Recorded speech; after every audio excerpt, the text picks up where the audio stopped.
The next debate on the agenda is blasphemy laws in Pakistan, in particular the case of Shagufta Kausar and Shafkat Emmanuel.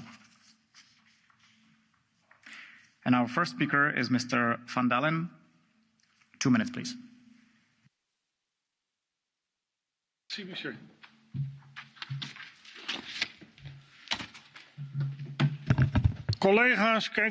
Colleagues, take a good look at this picture.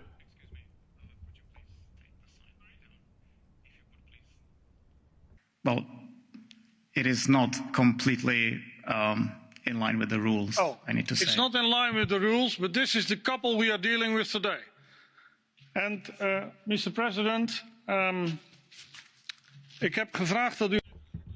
I've asked you to take a good look at that picture because these are the human beings, real human beings in flesh and blood. They're in prison in Pakistan, these very people, and I showed you their picture.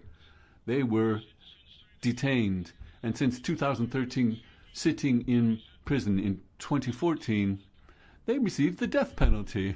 A Christian couple. They were accused of having used a text in English that they sent through a phone to a number of people. Blasphemy message. They didn't do it in their own language, Urdu, but condemned to death.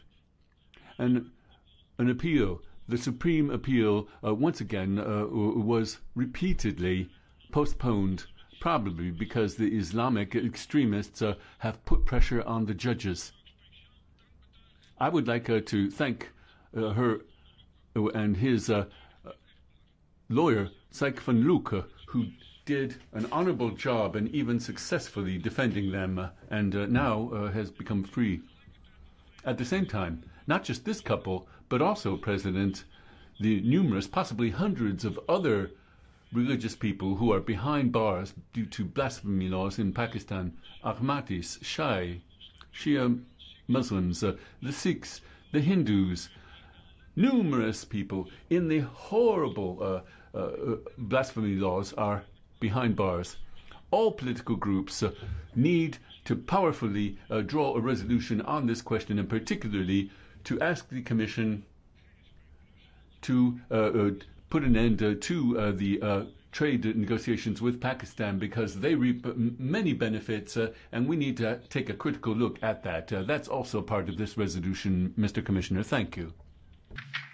Thank you, Mr. Van Dalen. I'm sorry for forcing you to take the picture down, but also we need to respect the rules regardless of how emotional the topic is. Our next speaker is Mrs. Insir. 1 minute and a half, please. Dear colleagues, let us be clear. Blasphemy laws are relics from a medieval past and have no place in our modern world. These laws are way too often misused to settle personal scores, with devastating consequences for those who are accused.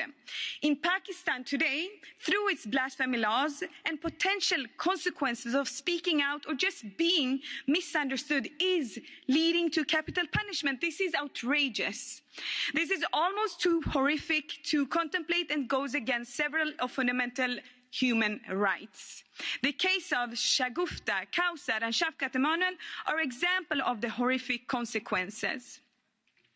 The SD fully denounced both blasphemy laws and, of course, capital punishment, as this chamber have stated before, and I am glad that we included such writings in this resolution today. As the SD negotiator, I wanted to take the also possibility to thank my co-negotiator across the parties for the very constructive negotiations yesterday. We in SD are also satisfied with this report today, and we have managed to highlight the abolishment of death penalty, the call on the repeal of blasphemy laws, the broader consequence for these kind of laws for minorities, women, the poor and other groups, as well as for civil society organizations, including journalists and human rights defenders. I finally want to emphasize the importance of interfaith dialogue in Pakistan and the announcing of the demonstrations and attacks against our member state, France. Thank you.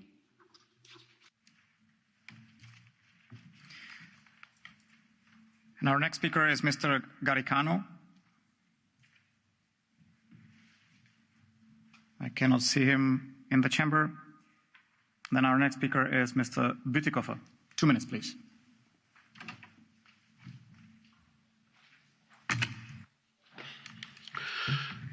Thank you, President, Mr. Commissioner, colleagues. We're all united in the one stance that we oppose not only the specific cruel blasphemy laws that are being implemented in Pakistan, but any persecution of individuals because their use of the right to religious freedom. In this particular case, we're talking about a Christian couple that is under the threat of the death penalty. But as Mr. van Dalen has pointed out in his words, the same terrible laws have been putting many other people, many other citizens belonging to different creeds and faiths also in prison. And we could be talking about other individuals just the same. We're not